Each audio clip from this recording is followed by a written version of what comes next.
And hello, everyone. Today is April the 2nd, 2025. We are waiting for President Trump, who will be speaking live from the White House today on Liberation Day. And he's going to be speaking about, the tariffs and all the things that we've been hearing about. Basically, let's see here. I'm just waiting for him to come out. He's usually late. So President Trump is set to unveil a series of significant trade measures aimed at reshaping U.S. economic policy. Let's break this down, what this means for you and the global economy. President Trump has declared April the 2nd as Liberation Day, making a bold shift in America's trade strategy. The centerpiece of this initiative is the introduction of reciprocal tariffs. These tariffs are designed to match the duties that other countries impose on U.S. goods, aiming to level the playing field for American industries. The administration argues that this approach will encourage foreign nations to reduce their trade barriers, potentially boosting U.S. exports. We do not charge tariffs when people receive our goods, but they make us pay. And so Trump is trying to level all this, and it makes perfect sense to me. What the tariffs will be affecting potentially is especially, immediate. I think what we'll see immediately, which are automobiles, 25% tariff on imported vehicles and auto parts. I even posted, and this is on my X account where you can go follow me at promogirl07. People were purchasing cars like crazy up until, yesterday. And because they knew these tariffs were going to be hitting, steel and aluminum will be affected. Targeted countries, we talked about this yesterday, China, Canada, Mexico, who have had long-standing trade imbalances. European leaders, including Spain's Pedro Sanchez and Italy's Giorgia Meloni, have expressed apprehension, fearing potential retaliation and strain on international relations. Market volatility. Financial markets have reacted with volatility as investors weigh the potential economic impact of these sweeping measures. I'm going to take us back over, and we're going to check out and see if President is over there right now. So, okay, so they're showing, I guess they're just showing a hearing until he comes. Yeah, so I'm going to be watching this straight from Fox News, and we have that going on. Here's my account. The only place where I feel like they just take my followers away all the time. I don't know why. It's the craziest thing. I have thousands of followers everywhere else. But you can go over and find me at promogirl07, where I am live right now. I thought this was hilarious. Kid Rock. Hopefully this is showing in the stream. Okay, let me show you this. Basically, Kid Rock was in the White House, and he's dressed up all hilarious. I have to show you this in a second. So we're waiting on Donald Trump. I want to thank you for tuning in. If you are watching me here on YouTube, I want to thank you. Make sure to follow and subscribe to my channel for all these things that are happening so rapidly. We can barely even keep up. So President Trump is supposed to address everyone at 4 p.m. Eastern time, and he's running a little bit behind. We're wondering what Liberation Day really means and how it is going to reshape global trade dynamics and have these effects on the U.S. economy. Just, crazy. So let's see what's going on here.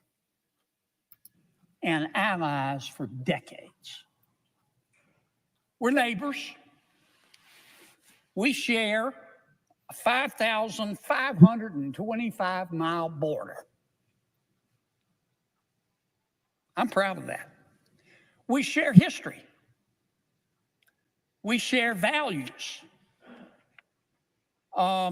We maintain long-standing mutual security commitments. We're both members of NATO.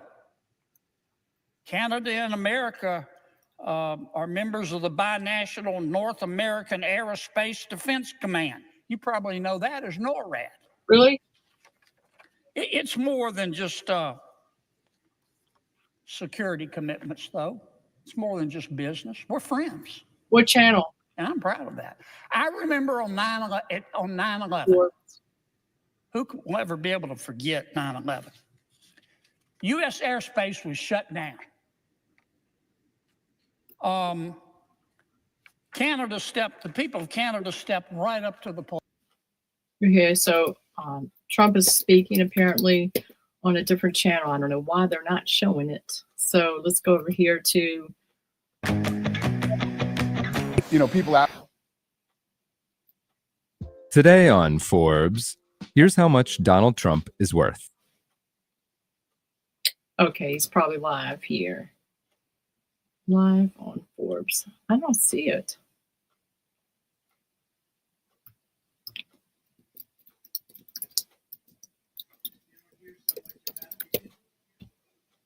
Here it is. Have you ever? Yeah, it's called Make America Wealthy Again. Sorry about that, everybody. The world reciprocal. That means they do it to us and we do it to them. Very simple. Can't get any simpler than that. This is one of the most important days, in my opinion, in American history. It's our declaration of economic independence. For years, hardworking American citizens were forced to sit on the sidelines as other nations got rich and powerful, much of it at our expense.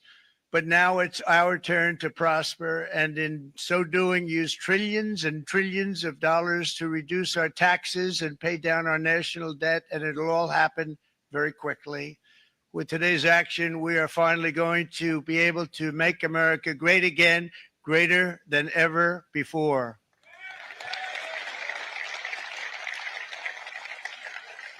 Jobs and factories will come roaring back into our country, and you see it happening already.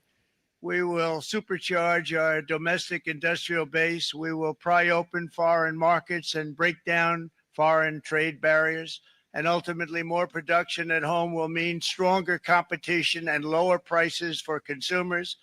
This will be indeed the golden age of America. It's coming back. We're going to come back very strongly. We're pleased to be joined on this momentous occasion by Vice President J.D. Vance. J.D., thank you. Thank you. Thank you very much. Where are you, J.D.? No, that wasn't too hard to find. I was looking, he likes to take a low-key attitude, so usually we sit right in front. He's gaining a lot of confidence, Mike, isn't he? And nearly my entire cabinet is here, as well as Speaker Mike Johnson, who's done an amazing job. And with the great success we had last night in Florida, we have a majority of 7. And 7's like a lot when we had it at 1, right? You've done a fantastic job. And many of the members of the House and Senate are with us. Senators, congressmen, thank you all for being with us. We appreciate it. For decades, the United States slashed our trade barriers on other countries, while those nations placed massive tariffs on our products and created outrageous non-monetary barriers to decimate our industries. And in many cases, the non-monetary barriers were worse than the monetary ones. They manipulated their currencies, subsidized their exports, stole our intellectual property, imposed exorbitant VAT taxes to disadvantage our products, adopted unfair rules and technical standards, and created filthy pollution havens. They were absolutely filthy, but they always came to us and they said, we're violating, we should pay for it. It's all detailed in a very big report by the U.S. Trade Representative on Foreign Trade Barriers. And I'll just hold it up for you. It's available, and you don't have to pay too much. As I understand it, you'll pay nothing. It's a lot of work, a lot of work for something actually, because it's a special book. It's very, frankly, it's very upsetting when you read it, when you see what people have been doing to us for 30 years. This all happened with no response from the United States of America, none whatsoever. But those days are over. Let me offer just a few examples of the vicious attacks our workers have faced for so many years. The United States charges other countries only a 2.4 tariff on motorcycles. Meanwhile, Thailand and others are charging much higher prices, like 60%. India charges 70%. Vietnam charges 75%, and others are even higher than that. Likewise, until today, the United States has for decades charged a 2.5 tariff. Think of that, 2.5% on foreign-made automobiles. The European Union charges us more than 10% tariffs, and they have 20% VATs, much, much higher. India charges 70%, and perhaps worst of all are the non-monetary restrictions imposed by South Korea, Japan, and very many other nations as a result of these colossal trade barriers. 81% of the cars in South Korea are made in South Korea. 94% of the cars in Japan are made in Japan. Toyota sells 1 million foreign-made automobiles into the United States, and General Motors sells almost none. Ford sells very little. None of our companies are allowed to go into other countries. And I say that friend and foe. And in many cases, the friend is worse than the foe in terms of trade. But such horrendous imbalances have devastated our industrial base and put our national security at risk. I don't blame these other countries at all for this calamity. I blame former presidents and past leaders who weren't doing their job. They let it happen, and they let it happen to an extent that nobody can even believe. That's why, effective at midnight, we will impose a 25% tariff on all foreign-made automobiles.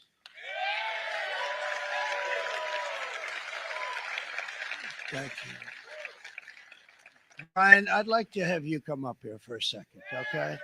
I just see him sitting. He's been a fan of ours, and he understands this business a lot better than the economists, a lot better than anybody. Brian, say a few words, please, would you?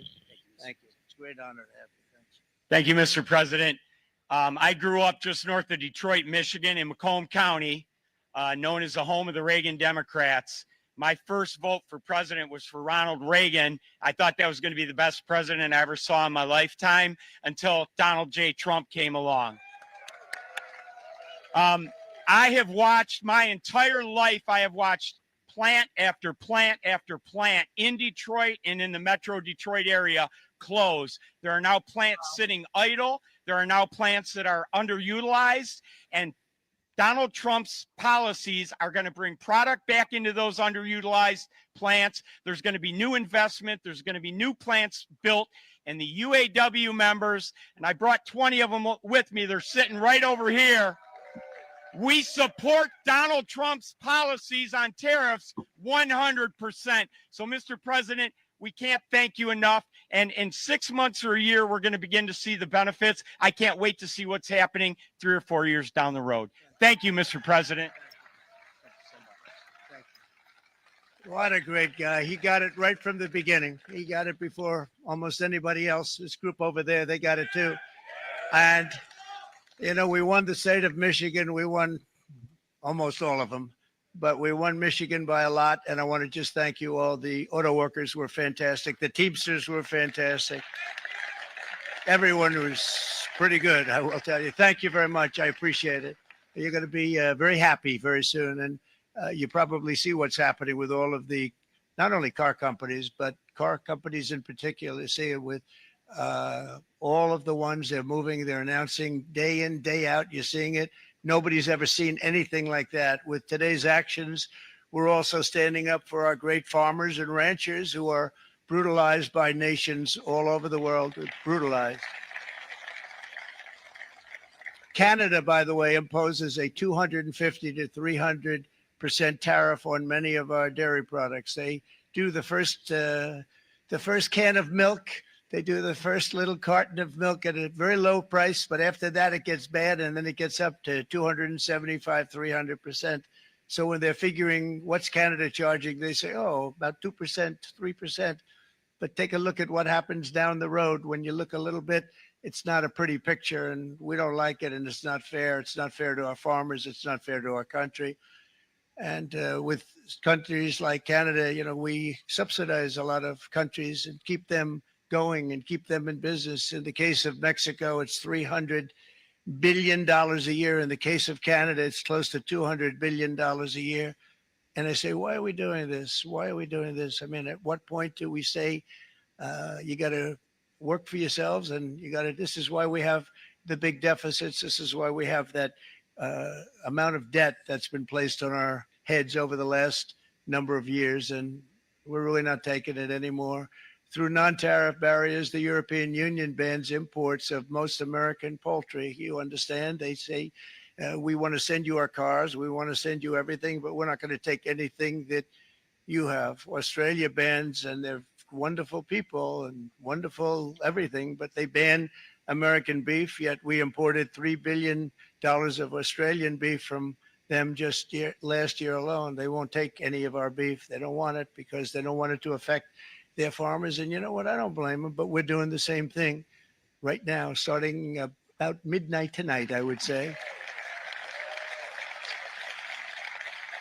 And China charges American rice farmers an overquota, it's called, a tariff rate of 65%. South Korea charges 50. Actually, they charge different, from 50% to 513%. And Japan, our friend, charges us 700%. But that's because they don't want us selling rice, another thing. Who can blame them, Madam Secretary? Agriculture, great job you did on eggs, by the way. The egg prices came down 50%. You got them down 50%. Once we got involved, they were going through the sky. The egg prices, they were going through the sky, and you did a fantastic job. Now we have lots of eggs, and they're much cheaper, down about 59% now, and they're going down further. We charge 2.8% for so many things that other countries are charging 200%, 300%, and 400% for. If imposing tariffs and protective barriers made nations poor, then every country on earth would be racing to eliminate these policies, and China would be the first on line. They run a very strong country, but they're not first in line, and the American people are paying a very big price. From 1789 to 1913, we were a tariff-backed nation, and the United States was proportionately the wealthiest it has ever been. So wealthy, in fact, that in the 1880s, they established a commission to decide what they were going to do with the vast sums of money they were collecting. We were collecting so much money so fast, we didn't know what to do with it. Isn't that a nice problem to have? What do you think, Marco? Good problem? Marco would love that problem. But we don't have that problem anymore, but we're not going to have it very much longer, I will tell you. But they collected so much money, they actually formed a commission to determine what they were going to do with the money, who they were going to give it to, and how much. Then in 1913, for reasons unknown to mankind, they established the income tax so that citizens, rather than foreign countries, would start paying the money necessary to run our government.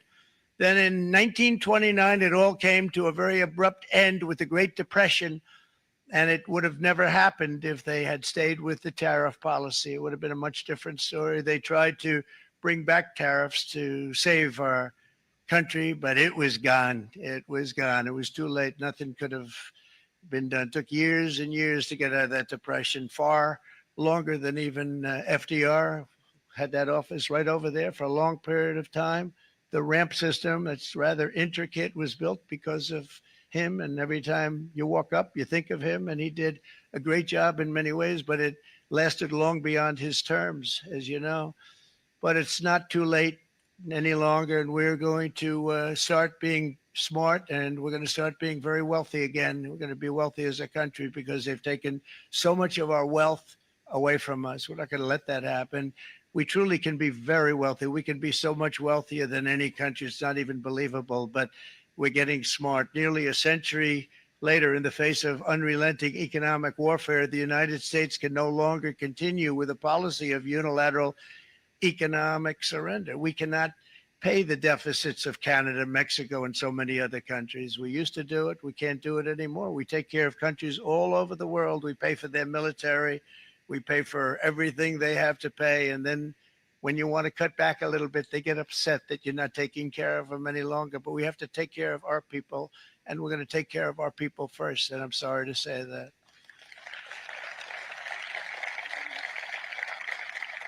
And today we're standing up for the American worker, and we are finally putting America first.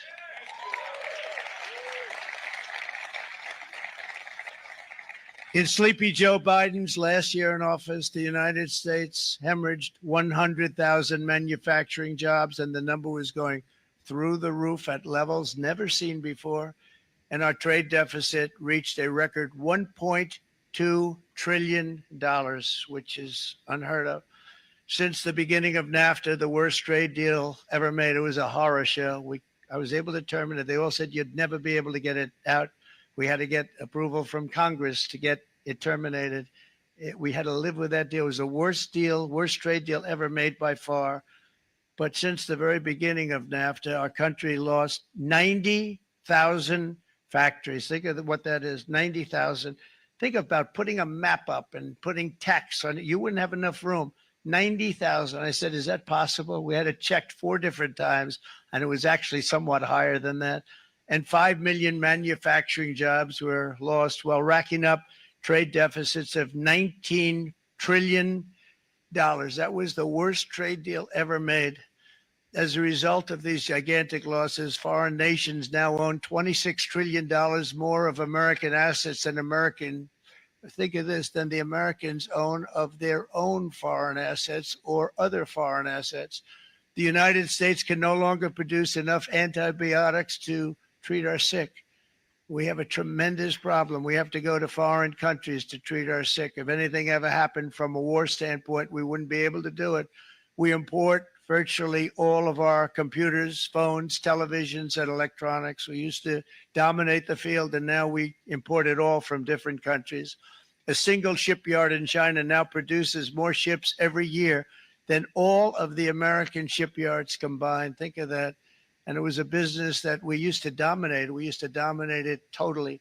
In short, chronic trade deficits are no longer merely an economic problem. They're a national emergency that threatens our security and our very way of life. It's a very great threat to our country.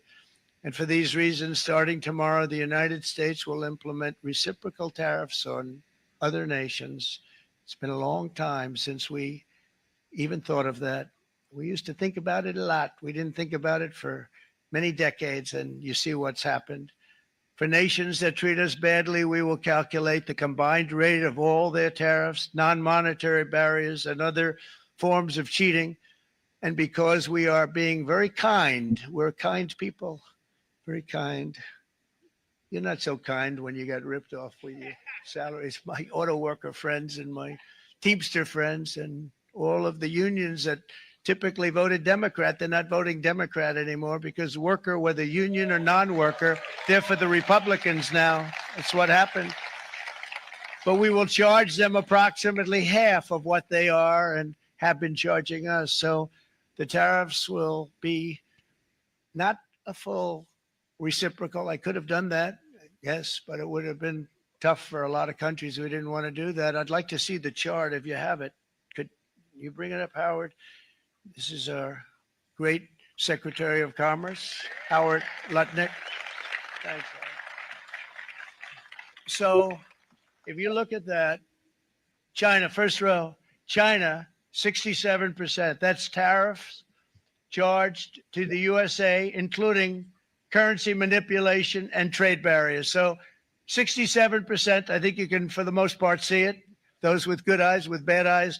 We didn't want to bring, it's very windy out here. We didn't want to bring out the big charts because it had no chance of standing. Fortunately, we came armed with a little smaller chart. So it's 67%. So we're going to be charging a discounted reciprocal tariff of 34%. I think, in other words, they charge us, we charge them less. So how can anybody be upset? They will be because we never charge anybody anything. But now we're going to charge. European Union, they're very tough, very, very tough traders. You think of European Union, very friendly. They rip us off. It's so sad to see. It's so pathetic. 39%, we're going to charge them 20%. So we're charging them essentially half. Vietnam, great negotiators, great people. They like me, I like them. The problem is they charge us 90%. We're going to charge them 46% tariff. Taiwan, where they took all of our computer chips and semiconductors. We used to be the king, right? We were everything. We had all of it. Now we have almost none of it, except the biggest company is coming in. We're going to end up with almost 40%. Lee Zeldin's working to get their approvals. And it's an amazing company. Mr. Wei, of one of the great companies of the world, actually. They're coming in from Taiwan, and they're going to build one of the biggest plants in the world, maybe the biggest for that. But 64%, we're going to charge them 32%. Japan, very, very tough, great people. And again, I don't blame the people for doing it. I think they're very smart in doing it. I blame the people that sat right in that Oval Office, right over there, right behind the Resolute desk or whichever desk they chose. Japan, 46%. They would charge us 46% and much higher for certain items like cars, little items like cars. 46%, we're charging them 24%. India, very, very tough, very, very tough. The prime minister just left. He's a great friend of mine, but I said, you're a friend of mine, but you're not treating us right. They charge us 52%. You have to understand, we charge them almost nothing for years and years and decades. And it was only 7 years ago when I came in, we started with China and charged them. We took in hundreds of billions of dollars from China in tariffs. And they understood, honestly. President Xi understood. He said, look, I understand. And the other countries, and they all understand. We're going to have to go through a little tough love, maybe, but they all understand. They're ripping us off, and they understood it. Prime Minister of Japan, Shinzo Abe. He was a fantastic man. He was unfortunately taken from us, assassination. But I went to him and I said, Shinzo, we have to do something. Trade is not fair. And he said, I know that. I know that. And he was a great gentleman. He was a fantastic man, but he understood immediately what I was talking about. I said, Shinzo, we have to do something. He said, I know that. And we worked out a deal, and it would have been a much better deal. But frankly, there were many years left on the deal that was made previous to my getting there. But it was something. If you look at Switzerland, 61% to 31%, Indonesia, Malaysia, Cambodia. Oh, look at Cambodia, 97%. We're going to bring it down to 49. They made a fortune with the United States of America. United Kingdom, 10%, and we'll go 10%. So we'll do the same thing. South Africa, 60%, 30%, and they've got some bad things going on in South Africa. We're paying them billions of dollars, and we cut the funding because a lot of bad things are happening in South Africa. The fake news ought to be looking at it. They don't want to report it. Brazil, 10%, 10%. Bangladesh is 74%. So you see what's going on. Pakistan, 58%. Sri Lanka, 88%. So what we're doing is we're taking not the full, we could take the full 88%. Thanks a lot, Eric. He's doing a very good job. How's he doing? All right. I think you better take it with you. It's not going to last very long. He's going to put it, it's going to follow you down with the wind. I brought a hat just in case it got too windy, but would anybody like a hat? I'm not giving it to a cabinet. I'm giving it to the auto workers. Come here. Thank you, fellas. Get it. That's it. That's it. You should give everybody one more. They deserve it more than our cabinet. Our cabinet has plenty of hats. But you see the numbers. The numbers are so disproportionate. They're so unfair. At the same time, we will establish a minimum baseline tariff of 10%. You notice that on the chart.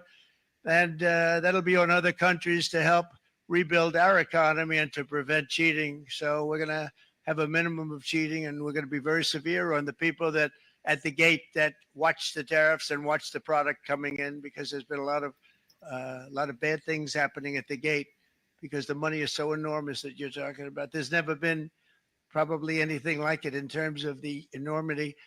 And there are a lot of bad things happen at the people that do the check-in, and they're looking at 10-year jail sentences if they do play. We're going to treat them so good, but if they cheat, the repercussions are going to be extremely strong.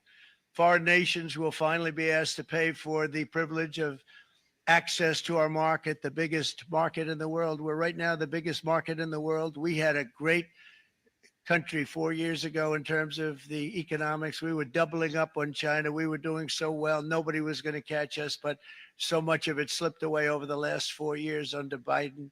I campaigned on this policy throughout last year, and today that promise was made, and it was also a promise, as you know, that was kept. Promises made, promises kept. To any company that objects to our common sense reciprocal tariffs, again, reciprocal, back and forth, back and forth. And I call this kind reciprocal. This is not full reciprocal. This is kind reciprocal. But what we do is we cut it in half. We charge them. My answer is very simple. If they complain, if you want your tariff rate to be zero, then you build your product right here in America, because there is no tariff if you build your plant, your product in America. And we've seen companies coming in like we've never seen before. Likewise, to all of the foreign presidents, prime ministers, kings, queens, ambassadors, and everyone else who will soon be calling to ask for exemptions from these tariffs, I say, terminate your own tariffs, drop your barriers, don't manipulate your currencies. They manipulate their currencies like nobody can even believe, which is a bad, bad thing and very devastating to us. And start buying tens of billions of dollars of American goods. Tariffs give our country protection against those that would do us economic harm. And many people were looking to do us economic harm. Maybe not so obviously, but they were doing tremendous economic harm. But even more importantly, they will give us growth. These tariffs are going to give us growth like you haven't seen before. And it'll be something very special to watch. I am so looking forward. And Brian, it's going to happen even faster than you said. You know, you might say, but it's already started. It's already started. Work's already begun on plants all around the country. And you see that as before. These are big, rich companies. We have $61 billion started on a big plant going up. It's going to be announced over the next 2 days, and they already started work. Many of these the biggest companies in the world, they've committed to build. We're going to build, sir. And they came here to see me, and they wanted to know if they could have a press conference. I do as many as I can. I'm pretty busy trying to stop Russia and Ukraine and the Middle East. We got to stop that. We got to stop the Houthis, which we're making tremendous. They like shooting ships down and out of the water, sinking ships. They get a kick out of it, but they're not getting such a kick out of it now, are they, Mr. Secretary? They're not getting such a kick out of that now. But here are just a short list of some of the companies that have already announced and committed to investment. And this is a company that built its factories and its plants in China. Apple is going to spend $500 billion. They never spent money like that here. They're going to build their plants here.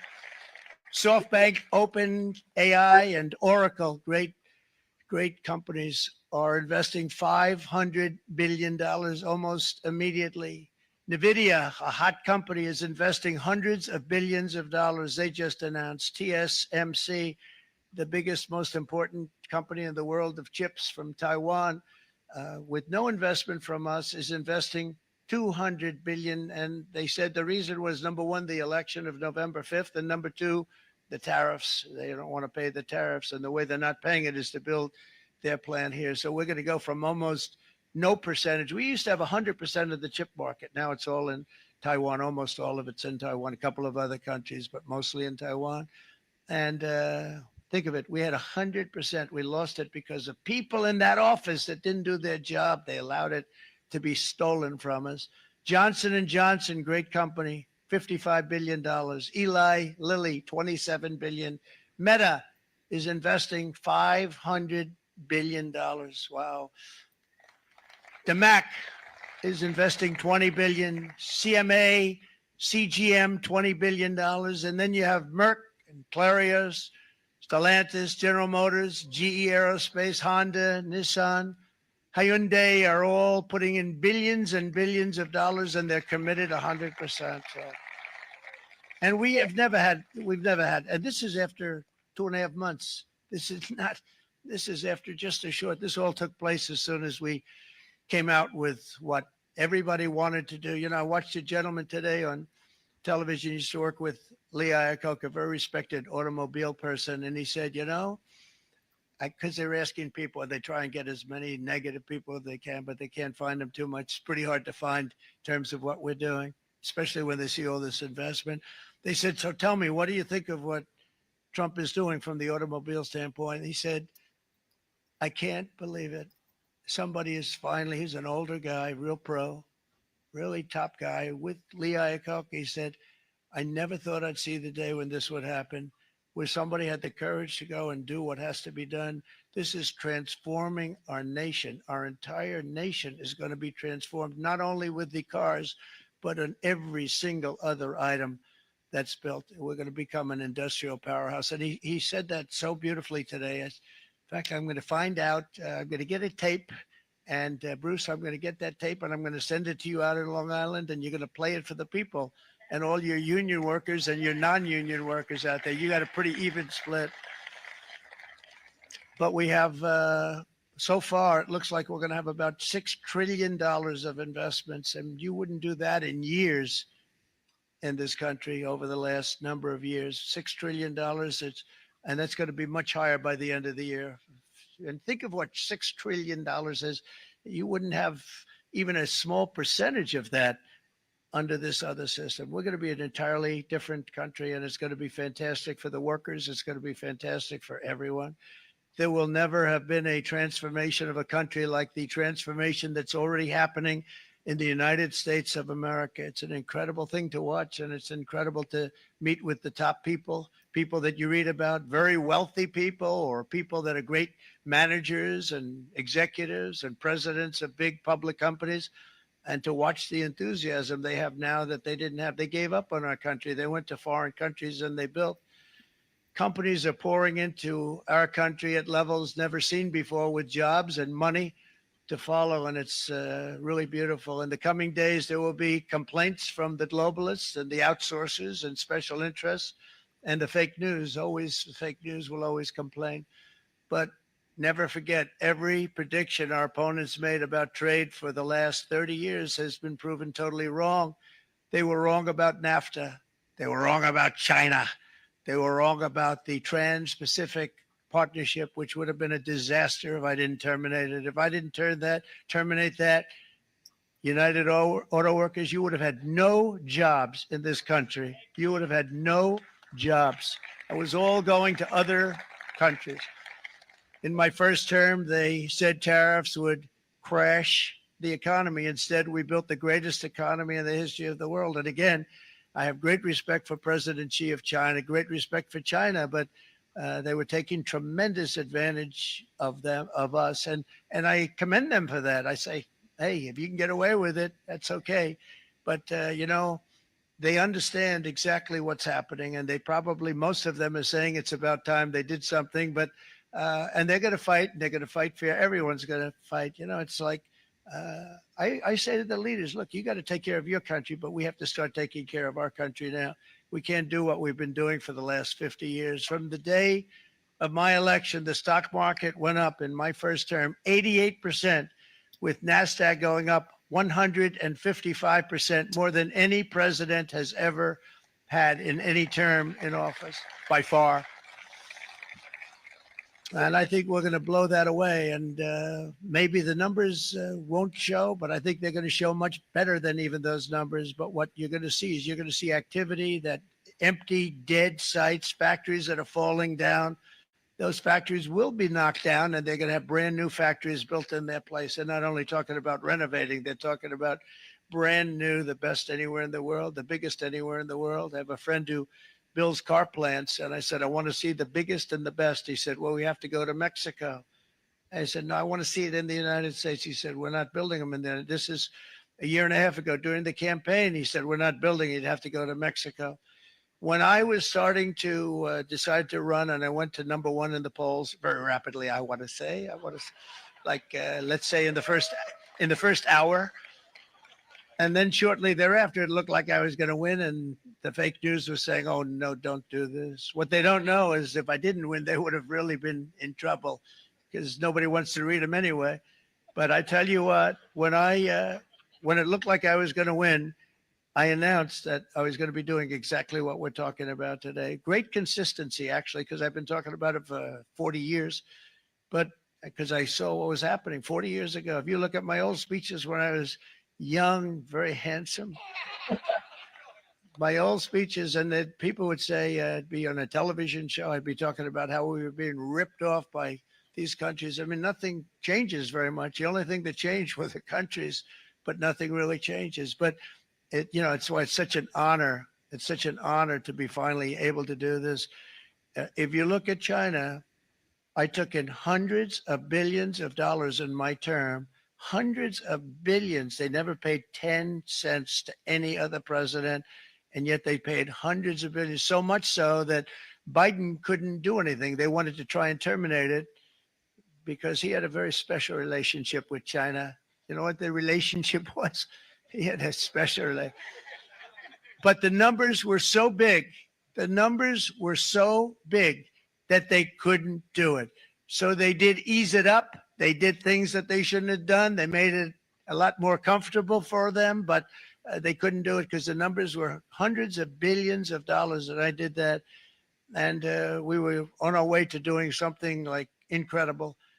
And then we had a very bad election happen, a very bad election. A lot of bad things happened. So when I said we got to do it again, I said we have to make it too big to rig. And we made it too big to rig, and we won in records. And it was a monumental win. And it was such an honor to see so many of you like Brian and your friends here with us to celebrate and to more importantly celebrate what we're doing, because that wouldn't be a full celebration if we didn't do this, because this will be an entirely different country in a short period of time. It'll be something the whole world will be talking about it. The critics made the very tired predictions earlier this year, but in February, core inflation dropped to the lowest rate in 4 years. And the price of eggs, as you know, just in a month and a half, we were there for 4 weeks. And the first week I got blamed for eggs. I said, I just got here. They said eggs have gone up at like 250% and you can't get eggs. And they were going crazy. And I said, I just got here.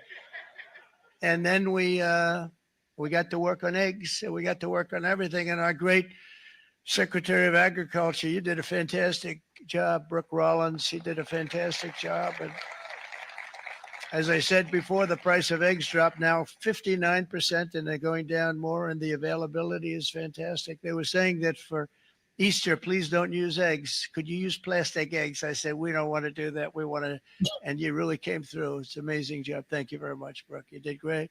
But likewise, an old-fashioned term that we use, groceries. I used it in the campaign. It's such an old-fashioned term, but a beautiful term, groceries. It sort of says a bag with different things in it. Groceries went through the roof, and I campaigned on that. I talked about the word groceries for a lot, and energy costs now are down. Groceries are down. Gasoline is way under $3, and people are beginning to be able to buy things and live again. We brought prices way down. We created 10,000 already in a few weeks, new manufacturing jobs. And it was that took place in 1 month, numbers that they haven't seen in a long time. We had virtually no inflation under my term. We had virtually no inflation for 4 years. But after transitioning over to Sleepy Joe, it went from almost non-existent to the highest in the history of our country. They're the highest inflation in the history of our country, brought up by energy and bad spending and bad policy, and a lot of bad things happened. How about allowing millions and millions and millions of people to pour into our country with open borders, where it's so sad to see even now. And I see our great secretary you have done. Stand up, please, Christy. stand up. Christy Nome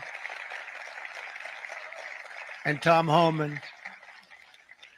These people are doing a great job, but gotten them out in records. We have problems with judges that don't want them to go out. They want Tren de Aragua, and they want MS-13, the most vicious gangs ever. Nobody's ever seen anything like it. Absolute killer gangs. They kill people. They don't even think about it.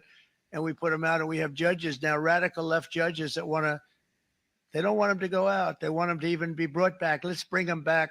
You've done a fantastic job, and please thank everybody. Homeland Security, thank everybody. Appreciate it. And we now have a border that's the best border that we've ever had, even better than it was my first term. My first term we did good, but this one we really specialized in. We've done really well. And we had records then. We had the best, safest border. 4 years ago, we had the best border there ever was. And now we have, you've actually matched it and done even better. And we're going to get it down the right way. And we want people, by the way, to come into our country, but we want them to come in through a legal process. We want them to come in legally. We need more people. We need people to run these plants and to help the auto workers and the Teamsters and the non-union people and everybody else. But we need people and the farmers. And we're going to let people come in, but they want to come in. We want them to come in legally. They have to have the capability of loving our country, not people that hate our country. We don't want them in our country. And now we're going to pass the largest tax cuts in American history. And that's where we're relying on Mike and John Thune.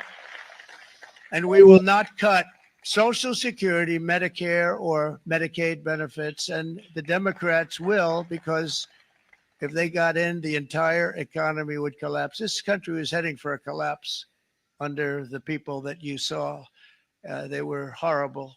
I think one of the reasons people like the job, I have my highest approval ratings because I think they're comparing me to the worst administration in the history of our country. So I appreciate that at least. But Speaker of the House, Mike Johnson, and Senate Majority Leader, appreciate it, Mike. John Thune have been fantastic, by the way.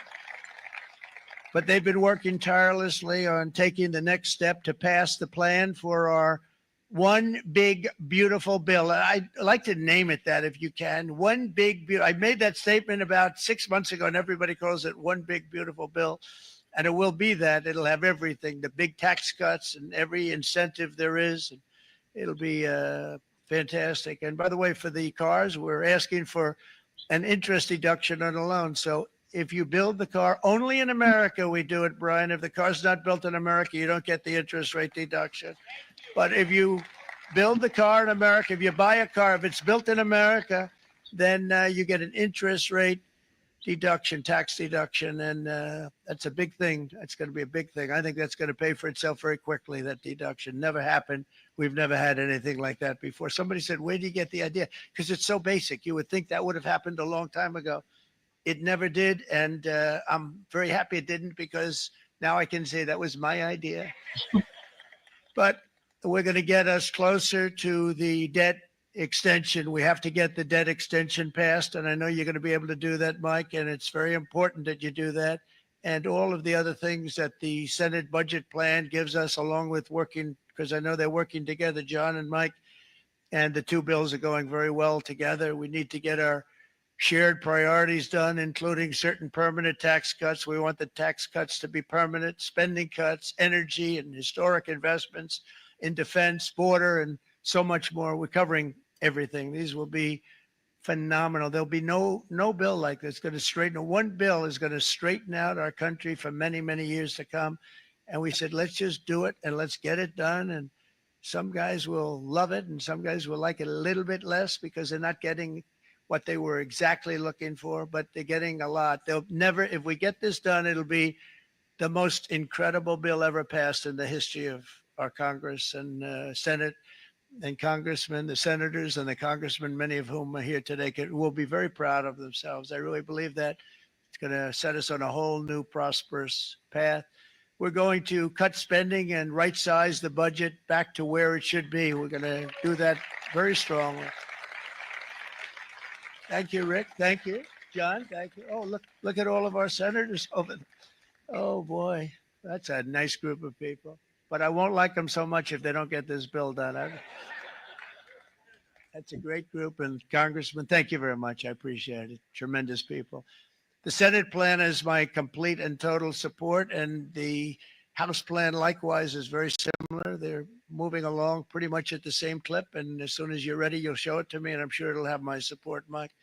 Every Republican congressman and senator must unify. We have to unify. We can't be separated. We have to get it done. We have to get absolutely everything we can, and we have to take care of the American people. That's the only thing that matters. We have to take care of the American people first. We need to pass this bill immediately, get it done, including debt extension. From this day on, we're not going to let anyone tell us that American workers and families cannot have the future that they deserve.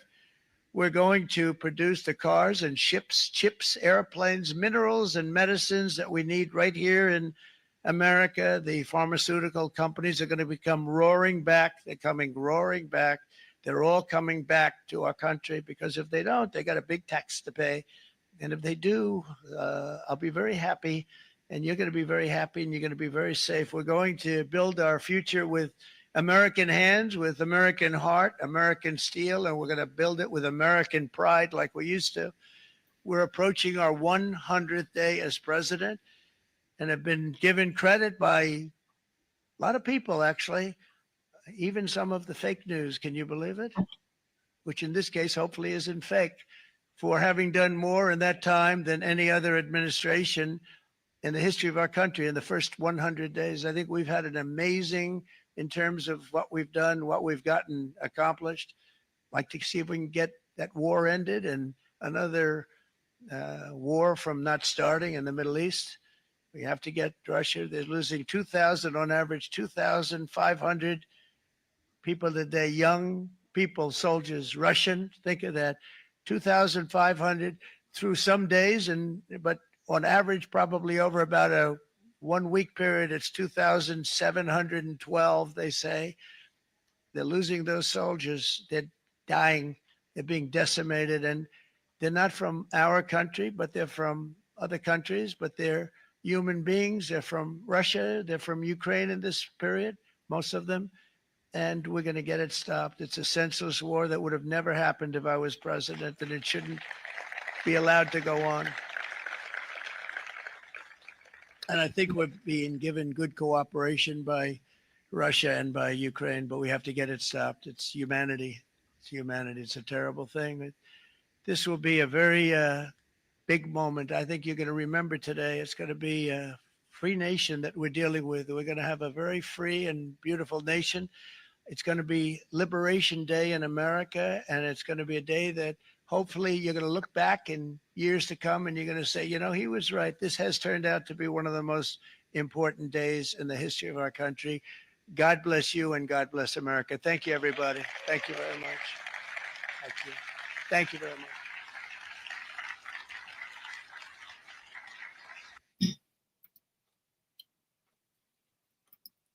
Okay, everyone, thanks for tuning in. I thought that was an incredible speech. President Trump speaking almost an entire hour in the White House Rose Garden with a live audience, and promising that we're going to be having $6 trillion flowing in our economy, and talking about how companies like Meta, and also, let's see, it was Meta, it was so many companies he named, bringing $500 billion back, and Apple, it was Apple that will be investing $500 billion, and so many more. So make sure to follow me on X under PromoGirl07. That is my handle. I am on YouTube and Facebook under Crystal Myers-Barber, and I want to thank y'all for tuning in. I will be posting more information about this, and potentially come back and discuss, you know, what this is all about. So God bless y'all. I'll be back soon. Thanks for watching.